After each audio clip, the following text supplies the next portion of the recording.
ఈ మాట చదువుకొని ముగిచేసుకుందాం. సుగంధ తైలము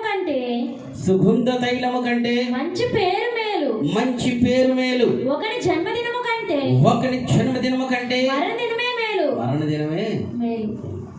ఇక్కడ చూడండి, మాట చక్కగా రాయబడి సుగంధ తైలముల కంటే మంచి పేరు. ఇప్పుడు సుగంధ తైలం అంటే స్ప్రేలు ఉన్నాయి, సెంట్లు ఉన్నాయి. అవి మంచి కద్దర పట్టేసుకొని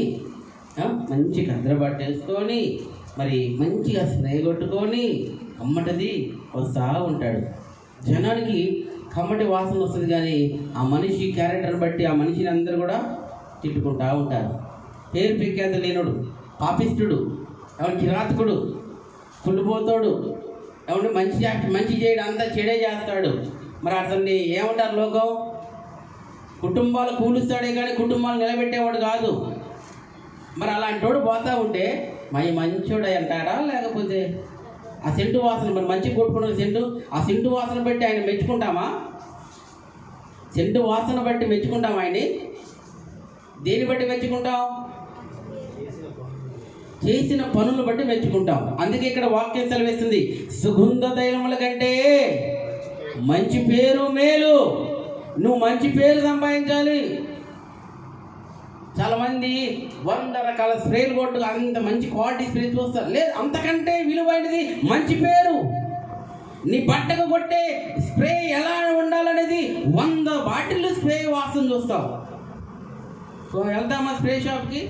ఎక్కడ డీమార్ట్కి, ఇంకో మాటకి ఎక్కడికి వెళ్దామా? కొంచెం స్ప్రే కొట్టడం, ఫ్యాన్ కొంచెం స్ప్రే కొట్టడం, వాసన చూడటం, తుమ్మటం, మళ్ళీ ఇది గిట్లేదు నాకని మళ్ళీ ఇంకోటి చూడటం, మళ్ళీ అది వాసన చూడటం, మళ్ళీ ఇంకొక తుమ్మటం, మళ్ళీ అట్లా నచ్చకపోతే పక్కన పడేయటం. చివరికి కొంచెం పర్లేదు అన్నప్పుడు అది తీసుకొని అమ్మయ్యా ఇది బాగుందని మైండ్ సెట్ అయితే.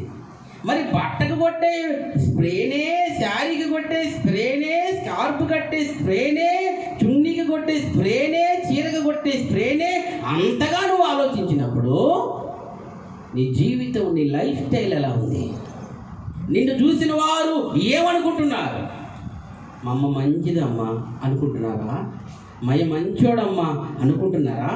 ఇది అన్నడు తెచ్చిద్దో, ఈడు అన్నడు దత్తడో అనుకుంటున్నారా? చెప్పండి. అంటే దేవుడు వాక్యం సెలవిస్తుంది, నువ్వు మంచి పేరు కలిగి ఉండాలంటున్నాడు. నువ్వు మంచి పేరు కలిగి ఉండాలి, నువ్వు మంచి బుద్ధి కలిగి ఉండాలి. అది ఎలా వచ్చిందంటే జ్ఞానము నీకు వచ్చినప్పుడు. ఆ జ్ఞానం పేరే నజరేయుడైన యేసు.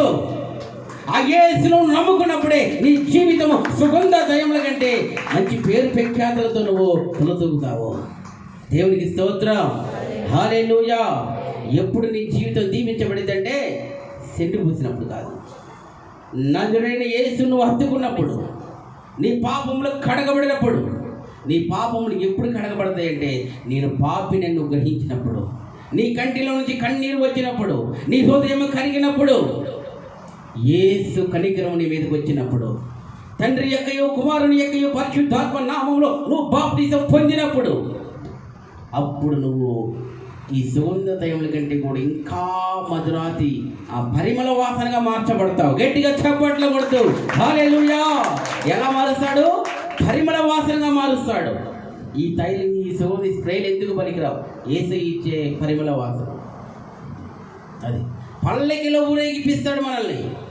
తెలుసా? అంత గొప్ప ఘనత ఎప్పుడు? నజరేయుడైన దేవాది దేవుని పర్ఫెక్ట్గా నమ్ముకున్నప్పుడు, ఆయన జీవిస్తున్నప్పుడు. దేవునికి స్తోత్రం, హల్లెలూయా.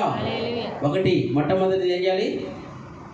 మన పిల్లల్ని యవ్వనంలోనే దేవుని కాడి మోయించాలి. రెండవది, మన పిల్లల్ని దేవుని నమ్మిన వాళ్ళకే ఇవ్వాలి. మూడవది, దేవుని మాట వింటే మేలు. నాలుగవది, మనుషులు నమ్ముడు కంటే యెహోవాను ఆశ్రయించుట మేలు. ఐదవది, ఏం సంపాదించాలి? వెండి బంగారాల కంటే దేవుని సంపాదించుకోవటం.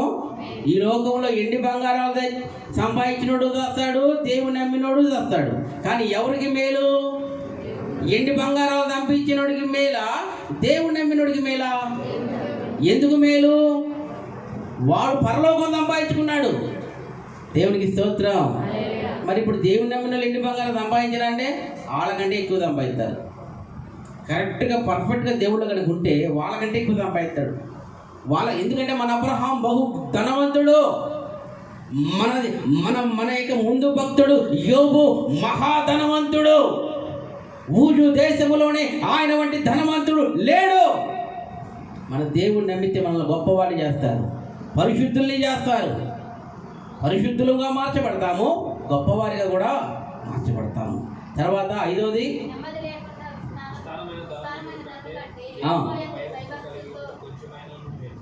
విస్తారమైన ధనం కంటే దేవుని భయభక్తులు కలుగుంటా ఎంతో మేలు.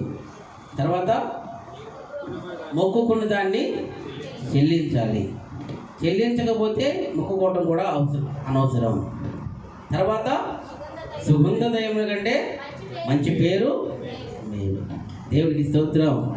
ఈ యొక్క లక్షణాలన్నీ దేవుడి యొక్క లక్షణాలని మనం కలిగి ఉందుము గాక. గొప్ప మేలు మనందరికీ కలుగును గాక. ప్రార్థన చేసుకుందాం.